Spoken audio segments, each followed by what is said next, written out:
19वें श्लोक चलेगा। नान्यम गुणेभ्यः कर्तारम् यदा द्रष्टानुपश्यति गुणेभ्यश्च परं वेत्ति मद्भावं सोऽधिगच्छति। नान्ये गुणेभ्यः कर्तारं यदा द्रष्टानुपश्यति गुणेभ्यश्च परं वेत्ति मद्भावं सोऽधिगच्छति। नान्यम गुणेभ्यः कर्तारम, गुणों से अलग आत्मा को कर्ता नहीं मानता, माने गुणों को ही कर्ता करके देखता है। यदा जब ऐसे दृष्टा अनुपश्यति गुणेभ्यश्च परम वेत्ति, और गुणों से परे मेरे भाव को जानता है। गुणेभ्यश्च परम मद भाव वेत्ति, मेरे भाव को जो अनुभव करता है सो अधिगच्छति, वही मेरे भाव को प्राप्त करता है, मुक्त हो जाता है। शांकर भाष्य। नान्यम कार्य कारण विषयाकार परिणतेभ्य गुणेभ्य कर्तारम, कार्य कारण विषयाकार परिणत इन गुणों से अलग किसी को कर्ता नहीं मानता। अन्यम यद दृष्टा विद्वान सन अनुपश्यति, गुणों से अन्यम कर्तारम यदा दृष्टा विद्वान सन, विद्वान होकर के अनुपश्यति, अनुभव करता है। गुण एव सर्वावस्था सर्वगणनाम कर्तारा इत्यम पश्यति, कहने का मतलब यही अनुभव करता है, गुण ही है जो कि सर्वी अवस्थाओं में सभी कर्मों का कर्ता होता है। गुणेभ्यश्च परम, और गुणों से पर जो अकर्ता है, अभोक्ता है, वह गुण व्यापार का साक्षीभूतम व्यक्ति, गुणों के व्यापार का साक्षी है, जो उसे जो जानता है। मद भावम मैंने मम भावम, और मेरे जो भाव है विष्णु परमम पदम जो पूर्व में कहा गया था, स उसको देखने वाला हो जाता है। सदृष्टा अधिगच्छति, वह दृष्टा उसको प्राप्त कर लेता है। शंकराचार्य टीका। नान्यमिति द्वाभ्याम, दो श्लोकों से बताया जा रहा है। चक्षुषो दृष्टा, श्रोत्र से दृष्टा, वाचो दृष्टा, मनसो दृष्टा, बुद्धिर दृष्टा, प्राणस्य दृष्टा, तमसो दृष्टा, सर्वस्य दृष्टा इति।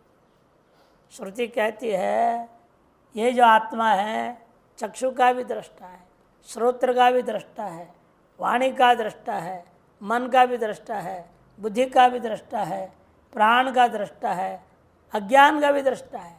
कहना कि अधिक सर्वस्य दृष्टा, सबका दृष्टा है। श्वेता सूत्र में तो कहा साक्षी चेता केवलो निर्गुणश्च, यह आत्मा क्या है? सर्व साक्षी है, चैतन्य है, केवल है, अद्वितीय है, निर्गुणश्च, और निर्गुण स्वरूप वाला है यह। इति अप्राणो ह्यमनः शुभ्र इत्यादि श्रुति भी आत्मा देहेन्द्रिय मनो बुद्धियादिभ्यो भिन्न। और यह भी श्रुति है अप्राणो ह्यमनः शुभ्र, क्रिया और कारण ज्ञान उभय साधनों से रहित है। अप्राण में क्रिया, अमनः मने ज्ञान, ज्ञान और क्रिया इन दोनों के साधनों से असंबद्ध है यह आत्मा। अतएव वह शुभ्र, अत्यंत शुद्ध है। इत्यादि श्रुतियों से और अनुमान भी कर सकते हो आप, आत्मा देहेन्द्रिय मनोबुद्धियादिभ्यो भिन्न। आत्मा कैसा है? देह, इंद्रिय, मन, बुद्धि आदि सभी तत्वों से भिन्न है। क्यों? दृष्टित्वात्, उन सब का दृष्टा होने से। घट दृष्टिवत, जैसे घट का दृष्टा घट से भिन्न होता है, हमेशा दृष्टा दृश्य से भिन्न होता है, इसलिए यहाँ पर विशेष प्रकार समझे। इत्यादि युक्ति विश्च, इत्यादि अनुमानों के द्वारा भी देहेन्द्रियादि भिन्नत्वेन स्वात्मना च सम्यक विज्ञात आत्मस्वरूप। देहेन्द्रियां से भिन्न अपनी आत्मा अंतःकरण से ही अपने आप को सम्यक रूपेण अनुभव कर लेता है। ऐसे जो अनुभव करने वाला, अपने आत्मस्वरूप को अनुभव करने वाला, स्वस्य अविक्रियत्व दृष्टा यतिर यदा, स्वयं अविक्रियत्व का अनुभव करने वाला जो यति है, जब वो इस प्रकार का अनुभव करेगा, यस्मिन् काले दृष्टा न पश्यति समाधिना ज्ञान परिपाक दशा। समाधि के द्वारा मैंने योग समाधि नहीं लेना, इसलिए कह दिया ज्ञान परिपाक दशायाम, ज्ञान का परिपक्व अवस्था में। एक हम इदम सर्वम से ऊपर उठ गया, एक हम ब्रह्मैव नान्यत किंचित, एक हम ब्रह्म सर्वम, ये जब लेते हैं तो वहाँ पर भी सर्व उपाधि को मान रहा है, दृश्य उपाधि है वहाँ पे। और वास्तविक ज्ञान अनुभूति अद्वैत अनुभूति में दृश्य का भी स्वीकार नहीं है। वहाँ अजातवाद दृश्य पैदा ही नहीं हुआ। उस वक्त ज्ञान की परिपाक दशायाम गुणेभ्य गुणकार्य भूत देहेन्द्रियादिभ्यस्तो अन्यम व्यतिरिक्त कर्तारम नान पश्यति। गुणों से गुण का कार्यभूता देहेन्द्रियादियों से अन्य व्यतिरिक्त किसी को कार्य करता नहीं देखता। कायिक वाचिक मानसिकानाम विहितानाम प्रसिद्धानाम सामान्यान सर्वेषां कर्मणामिति। कायिक हो, वाचिक हो, चाहे मानसिक हो, विहित हो या प्रसिद्ध हो, सामान्य हो या विशेष हो, सकल कर्मों का कर्ता कौन है? देहेन्द्रिय अतिरिक्तम नान पश्यति, देहेन्द्रिय से अतिरिक्त को नहीं देखता, मैंने देहेन्द्रियों को ही कर्ता रूप में देखता है। तत्त कर्म निष्पत्त्युत्तरक्षण एवं तत्त कर्म कर्तारम देहेन्द्रियादिकम एवं अवगच्छति। चक्षुरेव पश्यति, श्रोत्रमेव शृणोति, मन एव मनुते, बुद्धिरेव विजानाति, वागेव वदति, नाहम कभी। उसका अनुभव होता है तत्त कर्म के कर्ता को, देहेन्द्रियादियों को वह अनुभव इस प्रकार से करता है। वह समझता है चक्षु ही देखती है, मैं नहीं देखता, श्रोत्र सुनते हैं, मैं नहीं सुनता, मन मनन करता है, विचार करता है, मैं नहीं करता, बुद्धि निश्चय करती है, मैं नहीं करता, वाणी बोलती है, मैं इसका करता नहीं हूँ। नाहम इंद्रिय इति आत्मान अकर्तृमेव पश्यति, और मैं न इंद्रिय हूँ न इंद्रियों के देखे जा रहे वस्तु हूँ, अतएव मैं इन सब से अलग आत्मा अकर्ता हूँ, ऐसा अनुभव करता है। गजारूढ़ो गजसेव गमनम पश्यति न तो आत्मनो यथा। गजारूढ़ है, वह जान रहा है हाथी चल रही है, मैं नहीं चल रहा हूँ। हाथी के चलने में से मैं भी गांव पहुंच गया, मेरे चले बिना ही मैं पहुंच गया। जैसे ट्रेन दौड़ता है तो आप दौड़ते हैं क्या? तो ट्रेन दौड़ रहा है, या ना पहुंच जाते जहाँ पहुंचना है, क्योंकि आप साधना आरूढ़ हो गए हैं, इसलिए आप पहुंच रहे हैं। ये मेवा आत्मा जाता आता नहीं है, देखता कुछ नहीं, लेकिन इंद्रिय से संबद्ध, वो भी अज्ञान अविद्या माया पहले बोल चुके तमों के कारण से होता है, जो आध्यात्मिक संबंध के कारण से वह जाने की जैसे लेलायती व ध्यायती व कई बार बता चुके हैं, उसके समान व्यवहार होता है। गृहमाण देहेन्द्रियादिनाम एव कर्तृत्व, इसलिए गजस्यैव गमनम पश्यति न तो आत्मनो यथा। तथा उसी प्रकार से ब्रह्मविद स्वयं स्वतः भिन्नतया ब्रह्मविद जो है स्वयं उन सब से भिन्न होने के नाते गृहमाण देहेन्द्रियादिनाम एव कर्तृत्व, गृहमाण देहेन्द्रियादियों में ही कर्तृत्व भोक्तृत्व मानता है।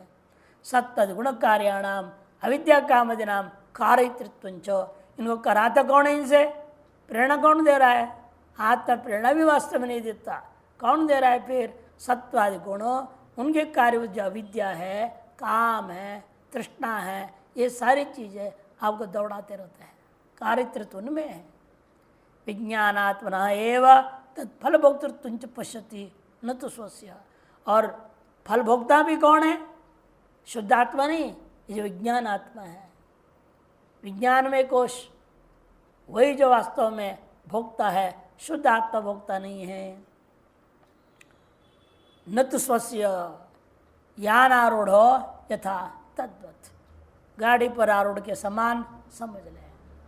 यदैवं ब्रह्मविद यति ही जब इस प्रकार से ब्रह्मद्यति आत्म अनात्म विवेक विज्ञान आत्म और अनात्म विवेक विज्ञान के द्वारा स्वान्य सेव देहेन्द्रियादि कर्तृत्व भोक्तृत्व च रूपशति, अपने से भिन्न जो देह इंद्रियादि हैं उन्हीं में कर्तृत्व भोक्तृत्व का अनुभव करता है। तदैव गुणेभ्यो गुण कार्यभ्यो अंगारादिभ्यश्च, गुण और गुण का कार्य अंगारादियों से परम विलक्षणम अकर्तारम अभोक्तारम, जो पर है, पर का मतलब विलक्षण है, उन सबसे विलक्षण का तात्पर्य अकर्ता और अभोक्ता है। अगंतारम च अमंतारम अबोधारम अविकारम अविक्रियम इत्यर्थ। मैंने वो अकर्ता अभोक्ता ही नहीं बल्कि अगंता है, गमनागमन वाला भी वो नहीं है। अमंतारम मननादि करने वाला नहीं, अबोधारम निश्चयादि करने वाला भी नहीं, मैंने किसी प्रकार का विकार से रहित है। अतएव अविक्रियम क्षेत्र तद्धर्म तत्कर्म अस्पृष्टारम आत्मानम व्यक्ति, क्षेत्र और क्षेत्र का धर्म, इसका कर्म, इसकी अवस्था इत्यादियों से असंबद्ध विशुद्ध आत्मा को असंग हो यम पुरुष, श्रुति ने कहा, उसको अनुभव करता है। निष्कलम निष्क्रियम शांतम आकाश परिपूर्णम पश्यति, अपने आप को क्या अनुभव करता है? मैं निष्कल हूँ, निष्क्रिय हूँ, शांत हूँ, मैं जो आत्मा हूँ वह आकाश के समान व्यापक परिपूर्ण है, ऐसा अनुभव करता है। एवं देहेन्द्रियादिरेव कर्तृत्व आत्मश्च अकृत्व, इस प्रकार से देहेन्द्रियादियों में ही कर्तृत्व और आत्मा में अकृतृत्व, यह स्वयं साक्षात पश्यति, जो स्वयं साक्षात अनुभव कर रहा है। स विद्वान मद्भावम, वह विद्वान मेरे भाव, मम निर्विशेषस्य परस्य ब्रह्मणो भाव इति मद्भाव। या मेरे भाव का तात्पर्य सगुण साकार का नहीं लेना, मेरा माने निर्विशेष परब्रह्म का जो भाव। अरे मेरा भाव, या षष्ठी कैसे प्रयोग कर देते हैं? मद्भावम पहले एक जगह बता चुका था, राहो शर के समान अभेद में भी औपचारिक षष्ठी प्रयोग हो जाता है। राहु का सिर, अरे सिर ही राहु है, राहु ही सिर है, राहु का सिर कहाँ अलग से? एक देवता था ना, वो गला काट दिया, अलग कर दिया, लेकिन वो अमृत जा चुका था गले तक यहाँ, इसलिए दोनों भाग जिंदे रह गए। सिर का भाग राहु हो गया, पिछला भाग केतु हो गया। सिर राहु का सिर कहाँ से लाएंगे? राहु ही सिर है। इन राहु शिर जैसा ज्योतिष शास्त्रकारों ने सब प्रयोग कर देते हैं, उसी प्रकार यहाँ पर भी प्रयोग हुआ है। मद मम भाव यदि मद भाव, अभेद में औपचारिक भेद की कल्पना करके षष्ठी का प्रयोग हो जाता है। मत स्वरूपताम परिपूर्णतम अधिगच्छति, कहने का मतलब मेरा जो स्वरूप है, परिपूर्ण भाव है, अभय पद है, उसे वो प्राप्त कर लेता है। नित्य निरंतर समाधि आसादित सम्यक ज्ञानेन, नित्य निरंतर समाधि के अभ्यास से आसादित जो सम्यक ज्ञान है उसके द्वारा सर्वम इदम अहम च ब्रह्म वेति, ये सब कुछ और मैं ब्रह्म ही है। सर्वस्व स्वस्य च ब्रह्म मातृत्व में वह स्वर सर्व का और स्व का ब्रह्म मातृत्व पश्यन गुण तत्कार्य लक्षणम अनर्थव्रातम अतिथ्य, गुण और गुणों का कार्य रूपा जो संसार है, अनर्थ समूह है, इस समूह से वो परे उठ जाता है, अतिक्रमण कर जाता है। अतिथ्य जीवनेव ब्रह्मात्मन तिष्ठति, जीते जी ही ब्रह्म रूप में प्रतिष्ठित रहता है, उसको जीवन मुक्त कहा जाता है। मुक्तो भवति इत्यर्थः। टिप्पण पूर्वाध्याय 13वाध्याय 21वें श्लोक 1विंशतमे श्लोके कारणम गुणसंगोस्य सदसद्योनि जन्मसु इत्युक्तस्यैव व्याख्या अस्मिन् अध्याये 5म श्लोकेन आरभ्य पूर्वतन श्लोक पर्यंतम विस्तरेण उक्त्वा। गुणों के साथ संग यही सदसद्योनियों में जन्म का कारण है, ये बात कहा गया था। उसके विस्तार से इस 14वें अध्याय का 5वें श्लोक से लेकर के पूर्व जो श्लोक 18वां श्लोक है वहां तक विस्तार पर समझा दिया गया। वैराग्यार्थ विवेक सिद्धि के लिए उक्त्वा इदानीं सम्यक यत् ज्ञानांत मोक्ष प्रतिप्राप्ति ही स्यात्। सम्यक जो ज्ञान है जिसकी प्राप्ति से मोक्ष प्राप्ति होती है तद विवक्षा आह उसकी विवक्षा से कहते हैं। यही सम्यक ज्ञान है। ना हम कर्ता ना हम भोक्ता, देहेन्द्रियादि रेव कर्तृत्व भोक्तृत्व है। यह निश्चय होना, यह अनुभूति में आना। यदा दृष्टा गुणान एव कर्तारम इति पश्यति स्वचित्तेभ्य परम व्यक्ति तदा असौ असौ होना चाहिए, औ मात्रा। तदा असौ मद भावम अधिगच्छति। जब ये दृष्टा गुणों को एक कर्ता के रूप में देखता है और अपने आप को, अपने आत्मा को उन सब से परे अनुभव करता है, जब तब यह मेरे भाव में मुक्ति को प्राप्त करता है। श्रुति विगति कठोपनिषद में यथोदकम शुद्धे शुद्धम आसिक्तम तादृगे भवति एवं मुरेर्विजानता आत्मा भवति गौतम। यथोदकम शुद्धे शुद्धम आसिक्तम, शुद्ध जल है उसे दूसरा शुद्ध जल मिला दिया तो क्या हो जाता है? शुद्ध ही जल रह जाता है, मलिन थोड़ी हो जाएगा। अब लेकिन दृष्टांत आठन तरह फर्क है। मार 1 लीटर शुद्ध जल में दूसरे 1 लीटर शुद्ध जल डालोगे तो 2 लीटर हो जाएगा। आप दृष्टांत पूरा घटाओगे तो ब्रह्म है शुद्ध, उसे जीव शुद्ध को मिला दोगे, जीव ब्रह्म डबल हो जाएगा क्या? नहीं होता, बढ़ता भी नहीं घटता भी नहीं। समुद्र दृष्टांत दे देता है।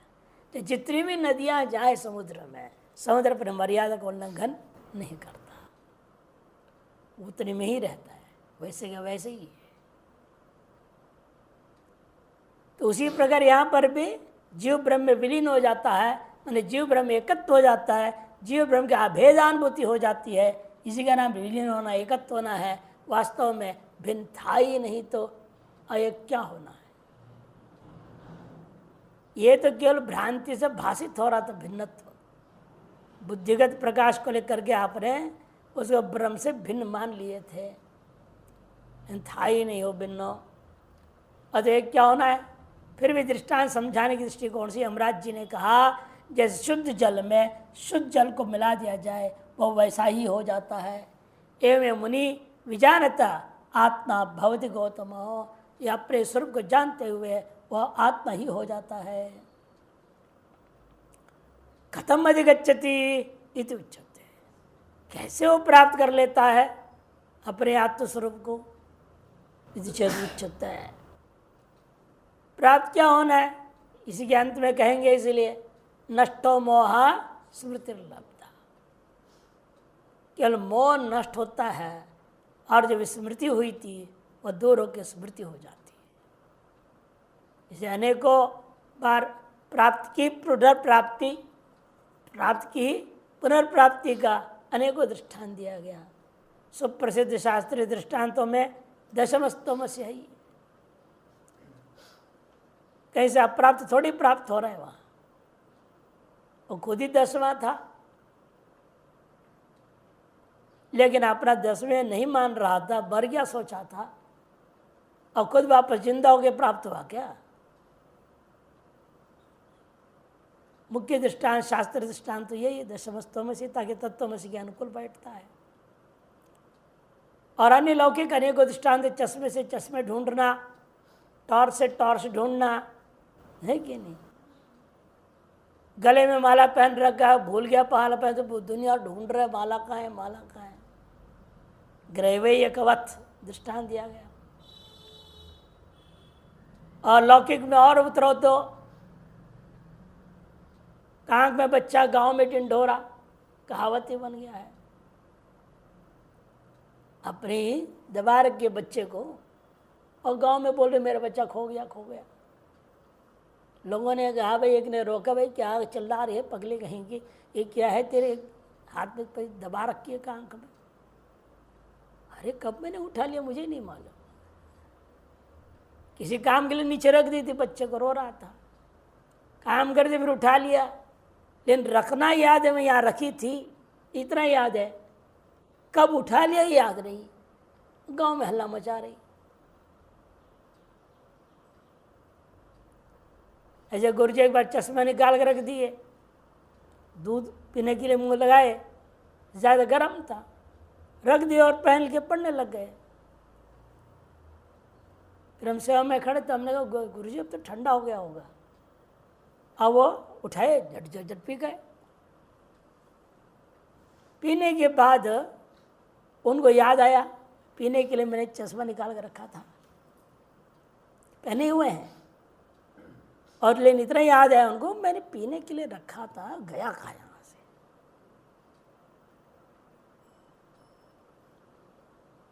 हमसे पूछ रहे कहाँ है चश्मा, आपने देखा? मैंने कहा स्वामी जी मैं उधर चला गया तो मैं तो देखा नहीं, हो सकता बाथरूम में रखे हों, लघु संज्ञा के लिए गए हों।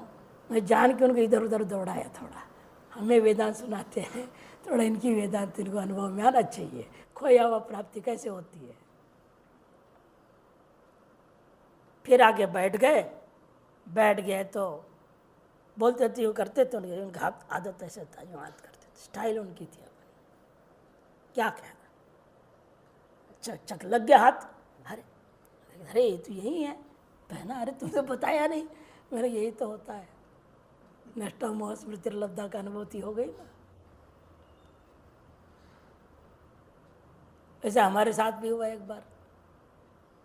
हम और शेट्टी जी आए बाजार वहाँ रायवाला से, और सुंदर के दुकान में गए, घड़ी वाली दुकान में, रिपेयर करा लिया, उसमें निकाल के रखा था। अब फिर वो बात करते काम हो गया, कब पहना मुझे याद नहीं, चल गया। जब IDP पहुंच गए तब मैंने उसको बोला, अरे शेट्टी जी चश्मा तो भूल गया मैं, वहाँ निकाल के रखा था। और शेट्टी बड़े तेज थे, उनने वो है ना, नहीं मिरर है मोटरसाइकिल में, उसको देखा, स्वामी जी आप तो क्या पहने हुए हैं। मैंने कहा अच्छा, और मेरे साथ पेश हुआ, खोया हुआ चश्मा मिल गया। एक हमारे साथ पढ़ते अद्वैतपुर जी, जिन्होंने कुटिया बनाया था, और टॉर्च से टॉर्च ढूंढ रहे थे। वो एक आला सा था, उसके अंदर रखते थे टॉर्च, लाइट चली गई तो उन्होंने टॉर्च लिया, पढ़ रहे थे। पढ़ते पढ़ते जो है लाइट आ गई तो टॉर्च हाथ में ले लिए, बाएं से दाहिने में आ गया हाथ में, साइड में रख लिया, पढ़ रहे हैं। फिर बिजली गई, हाथ क्यों डाला, वो मिला ही नहीं, यहाँ था ना वो, और फिर उसी से ढूंढ रहे, आले में था, कहाँ गया, इधर देखा उधर देखा, मेरे पास टॉर्च लेके आए। अरे भाई आप क्या करते हो, हंसी मजाक करते करते मेरे टॉर्च छिपा दिया आपने कहीं, लाइट गई है, मुझे टॉर्च चाहिए, पंक्ति लगा रहा था पूरा नहीं हुआ। मैंने कहा चलिए स्वामी जी के पास शिकायत करो मेरी वहाँ पे। स्वामी जी पास ले गया, स्वामी जी साहब टॉर्च लिए हुए खड़े हैं और बोल रहे थे कि स्वामी जी पर टॉर्च लेके लोग मजाक करते हैं। हम पढ़ रहे थे, उठा के ले गए लोग। स्वामी जी देख रहे, अरे आपके हाथ में क्या है, दाहिने हाथ में। अरे देख चुप भागे टॉर्च से टॉर्च ढूंढ रहे, बताओ। ऐसी विलक्षण विस्मृति है, ये विचित्र है, ये क्षण भर में साथ पलट जाता है खेल। ये ब्रह्म जीव हो गए इसी प्रकार से क्षण भर में, अब अनादि का जीव बना पड़ा है, अब वापस उसको अपने आप की स्मृति होने कराने वाला कोई मिल ही नहीं रहा है, तो हो ही नहीं रहा है। इसीलिए तो कथम अधिगच्छति, कैसे प्राप्त कर लेता है, इति उच्यते है। कर्तृत्व भोक्तृत्व धर्मवद्भ्यो देहेन्द्रियादिभ्यो भिन्नम एव आत्मानम अविक्रम विदित्वा ब्रह्मविद्यतिर अजस्रम स्वानुभूत्या गुणत्रयातिक्रमण कृत्वैव मुक्त भवति नान्यथा इति बोधितुम आह। बोध कराने के लिए आरंभ करते हैं कि कर्तृत्व भोक्तृत्व धर्म से युक्त कौन है, देहेन्द्रियादि, उनसे भिन्न आत्मा को अविक्र यह जान करके ब्रह्म विद्या जो है निरंतर अपने उस अनुभूति में टिका रहेगा तो गुणत्रय का अतिक्रमण कर जाता है, कृत्वा वह मुक्त हो जाता है। इसके अलावा अन्य कोई प्रक्रिया है नहीं, नान्यता अन्य कोई प्रकार से संभव नहीं है। इति बोधयितुम आहा गुणानेतानतित्यत्रीन् देहि देह समुद्भवान् जन्म मृत्यु जरा दुःखैर् विमुक्तो अमृतमश्नुते गुणानेतानतित्यत्रीन् देहि देह समुद्भवान् जन्म मृत्यु जरा दुःखैर् विमुक्तो अमृतमश्नुते। गुणानेतानतित्यत्रीन्, इन तीन गुणों को अतिक्रमण करके ये देही जो जीवात्मा अपने आप को मान रहा था, अभी तक देहाभिमान करता हुआ, वह देह समुद्भवान जन्म मृत्यु जरा दुःखैर मुक्त सन, देह में ही उत्पन्न होता हुआ अनुभव में आता है जो जन्म मृत्यु जरा दुख आदियों से विमुक्त होकर के वह अमृतमश्नुत है, अपने अमृत भाव को प्राप्त कर लेता है। शांकर भाष्य गुणानेतान यथोक्तान अतीत्य जीवन नेव अतिक्रम्य, यथोक्त गुणों को अतिक्रमण करता है। कब करता है? मरने के बाद के क्या गारंटी है? इसे कहते जीवन नेव, जीते जी अतिक्रमण करना है। ये नहीं कि मरने के बाद हो जाएगा, ऐसे मरने के बाद तो विधेय मुक्ति होगी। यहाँ तो जीते जी हमें जीवन मुक्त होना है। जीवन एवं अतिक्रम्य मायोपाधि भूतांश त्रीन, माया का उपाधि भूता ये जो तीन गुण है, इन तीनों गुणों उनके कार्यों को अतिक्रमण कर जाता है।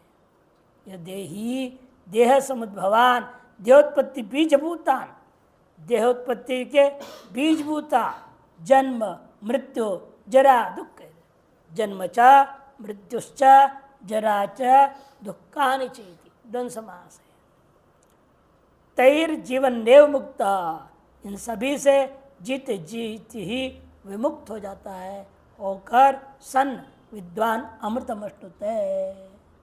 विद्वान जो है अमृत भाव को प्राप्त करता है, मैंने मद्भावम अधिगच्छति जो पूर्व में कहा था उसको प्राप्त कर लेता है। संक्रांति टीका गुणानिति मेघात भिन्नम आदित्यम मेघ तत्कार्य असंस्पृष्टम च यथा, मेघ से भिन्न आदित्य और मेघ के मेघ कार्य से अस्पृष्ट है आदित्य।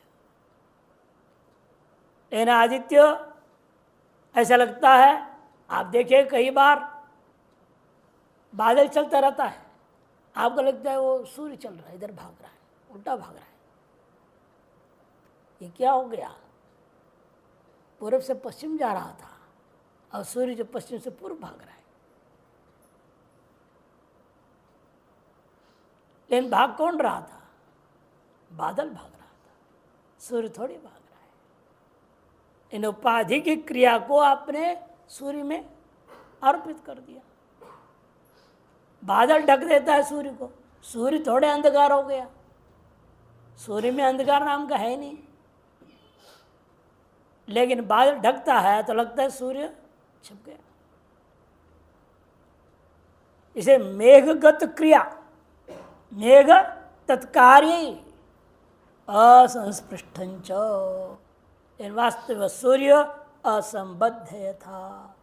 तथा देहेन्द्रियादिभ्यो भिन्नम, देहेन्द्रियादि से भिन्न आत्मा है, अतएव देह तत्कार्य अस्पृष्टम, देह और देह के कार्यों से यह अत्यंत असंबद्ध है। ऐसे आत्मानम, ऐसे आत्मा को अकर्तम अभोक्तरंच विदित्वा, अकर्ता और अभोक्ता रूपेण अनुभव करता है। अनुभव करके यह देही, देही मने ब्रह्मविद यति, अब तक जो देहवान था अब क्या हो गया? देहादि रहित हो गया। अब अपने आप को ब्रह्मानुभूति कर रहा है, अतः वह ब्रह्मविद हो गया है, यति है। एतान चित्त प्रसाद राग मोह लोभ आदि भीर लिंगैर जायमान, कहते हैं वह इन सब को चित्त की प्रसाद, चित्तगत राग, चित्तगत मोह, चित्तगत लोभ आदि लिंगों के द्वारा ज्ञायमानान, जिसे पूर्व में वर्णन कर चुके हैं। हम कैसे जान पाते हैं ये सत्वगुण बड़ा है, ये रजगुण बड़ा है, तमगुण बड़ा है इत्यादि 11, 12, 13 इत्यादि श्लोकों में कहा हुआ है। उन लिंगों के द्वारा ज्ञायमानान सुख ज्ञान कर प्रवृत्ति प्रमादादिषु एव पुरुष से तात्पर्य आपाद्य ज्ञान तत्फलंच प्रतिबद्धनता ततएव देह समुद्भवान देह से समुद्भव एभ्य ते देह समुद्भव देहारंभ कहा। इन सब लिंगों के द्वारा ज्ञायमान है सुख ज्ञान कर्म प्रवृत्ति प्रमाद आदियों में इस पुरुष का तात्पर्य आपाद्य, पुरुष के तत्परता का आपादन कर देता है। और ज्ञान तत्फल का प्रतिपद्यता, ज्ञान और ज्ञान और उसके फल से अपने आप को प्रबंधन में आ जाता है। ततएव इसी से ही देह समुद्भवान, देह से समुद्भव, देह का कारण उत्पत्ति का कारण जो हैं उनसे कौन है वे? ते देह समुद्भवा, देह के आरंभ कहा स्वपरिणाम विशेषित, अपने ही देह के आरंभक गुण है। इन गुणों में भी क्या है? सत्वगुण। सत्वगुण का कार्य क्या है? अपना परिणाम विशेषित दया सत्य शौच विनय दान शीलत्वादि भी। दया है, सत्य है, शौच है। दया सत्य शौच विनय दान आदि शील से होकर के सात्विक राग द्वेष लोभ असूयादि भी राजसीर मोहाभिनिवेश अहंकार ममकार आदि भी तामसश्च विकार ही। केवल सात्विक विकारों को अपनाता है नहीं, बल्कि सात्विक धीरे धीरे सात्विक को भी त्यागना पड़ता है। ये न त्यजति त्यज, जिससे आपने राज और तामस को त्याग दिया सात्विक को अपना करके, अंत सात्विक से भी ऊपर उठना पड़ेगा, नहीं सत्व उनके कार्य में फंसे रह जाओगे। इसे तीनों से उठेगा वो, यथार्थ शील से, राग द्वेष लोभ असूया आदि राजस कार्यों से भी, मोह अभिनिवेश अहंकार ममकार आदि तामस विकारों से भी, पुण्य पापाभ्यांच सत्वादि गुणा एव देहोत्पत्ति हेतु, पुण्य और पाप के माध्यम से ये सत्वादि गुण ही देहोत्पत्ति के कारण है।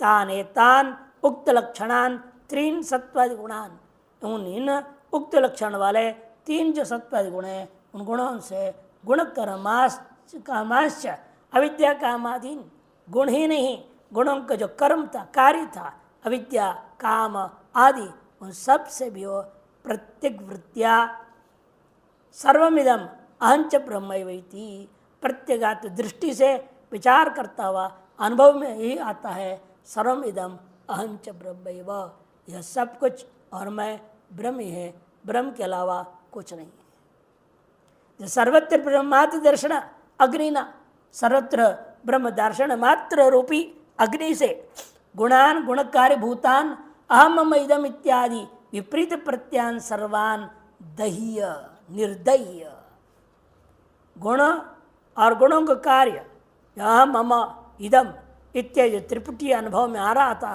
अनादिकाल से, वह विपरीत प्रत्ययों को जला के राख कर देता है। सत्ता मात्रात्मक हो और अपना अनुभव क्या होता है उसको, मैं सत्ता मात्र स्वरूप हूँ, ऐसा होकर भूतवा सत्ता मात्रो भूतवा जन्म मृत्यु जरा दुखैर देह संबंध संभावित विमुक्ता, जन्म मृत्यु जरा दुख आदि देह संबंध से ही सदा होते आए हैं जो, उनसे वह विमुक्त हो जाता है। जन्म दुखैर अस्पृष्ट सन, जन्म दुखों से असंबद्ध होकर के अमृतम माने विधेय कैवल्यम अष्ट होता है। मरणोत्तर काल में जीवित रहते जब जीवन मुक्त था, अमरणोत्तर काल में विधेय कैवल्य को प्राप्त कर लेता है। नित्य खंड आनंद रस अद्वितीय ब्रह्मात्मना तिष्ठति, प्राप्त करने का मतलब है नित्य अखंड आनंद रस स्वरूप अद्वितीय ब्रह्म रूपेण वह अवस्थित हो जाता है, तिष्ठति। टिप्पण खत्म तद्भाव अधिगच्छति गच्छन्ति इच्छेदा, आपके भाव को किस प्रकार से प्राप्त करते हैं, ऐसे शंका होने पर जवाब में भगवान का गुणानेतान अतीत्य, एतान यथोक्तान तीन गुणान अतीत्य, यथोक्त जो तीन गुण हैं उनको अतिक्रमण करके देहोत्पत्ति कारण भूतान अतीत्य इत्यर्थ। कहने का तात्पर्य देहोत्पत्ति के कारण भूता इन गुणों का अतिक्रमण करके इस प्रकार से पूर्वोत्तर अन्वय कर लेना है। यदि पूर्वेण अन्वय यदा जन्मादि विमुक्तो भवति, इसलिए जिस पर जब इन गुणों का कार्य होता जो जन्म आदि है उनसे विमुक्त जब हो जाता है, तदा अयम देही, तब यह देही है जीवात्मा स्वस्वरूपम अमृतम अष्टुतय जीवन एव इति शेषा, स्वस्वरूप अमृत भाव को अनुभव करता है, जीते जी अनुभव कर लेता है। एतेना आनंद वाप्तिमेव गुणात्यस्य प्रयोजनम उक्तम, इस प्रकार से आनंद की प्राप्ति ही गुणों के अत्य का मुख्य प्रयोजन है, ये बात कह दिया। क्योंकि सत्ता स्फूर्ति सभी अनुभव करते रहते हैं, और सत्ता तो आप कभी इनकार भी नहीं करना चाहते, मैं नहीं हूं ऐसा कौन कहना चाहता है। मान भुवम भूयासम एवं, यह हमेशा दृढ़ रहता है, मैं ना हूं ऐसा कभी ना हो, किंतु मैं सदा ही बना रहूं, ये रहता है। इस सत्ता तो आप इसका मतलब निरंतर 24 घंटा एक क्षण के लिए भी लोप नहीं होता, अनुभव कर रहे हैं। और कभी कभी स्व अज्ञान के कारण से अपने आप को जड़ बोल देते हैं, लेकिन वास्तव में अपनी चेतनता को भी आप इनकार नहीं कर सकते। ना बिना मैं पत्थर जैसा जड़ हूं ऐसा कोई कहेगा? कोई चीज़ की सूझबूझ नहीं हो पाई तब कहे तारे जड़ बुद्धि हो गई मेरी आज, तभी के बहुत संभल के बोलता हो भाई मेरी बुद्धि जड़ हो गई, मैं जड़ नहीं हूं, मेरा मन जड़ीभूत हो गया, इंद्रियां जड़ीभूत हो गए, विवेक नहीं रह गया, लेकिन मैं इन सबको देखने वाला हूं। इसका मतलब ये सिद्ध होता है जड़त्व भी आप कभी अपने आप पे स्वीकार नहीं करते हो, अपने आप पे चेतन को अनुभव कर रहे हैं। लेकिन एक ही अंतिम है जो आपको अनुभव में नहीं आता है, वो आनंद रूपता। वो आनंदानुभूति के लिए ही तड़प रहे हैं हर जीव। कैसे वह शाश्वत आनंद की अनुभूति हो और क्षुद्र आनंद मिल जाए उससे भी आप खुश हो जाते। कथाकार लोग तो बोलते आज की आनंद की जय हो बोलते। वो आनंद भी बड़ा मुश्किल था मिलना, मिल गया इसलिए उसके जय जयकार कर देते हैं। यदि परमानंद मिल जाए, ब्रह्मानंद हो जाए, फिर तो कहना ही क्या है। इसलिए आनंद अनुभूति ही जो सच्चिदानंद स्वरूप में सच्चित स्वरूप नित्य अनुभव होने पर भी आनंद स्वरूपता का नित्य अनुभूति न होने के कारण से वह अनुभव नहीं, वास्तव में गुणात्य का प्रयोजन है।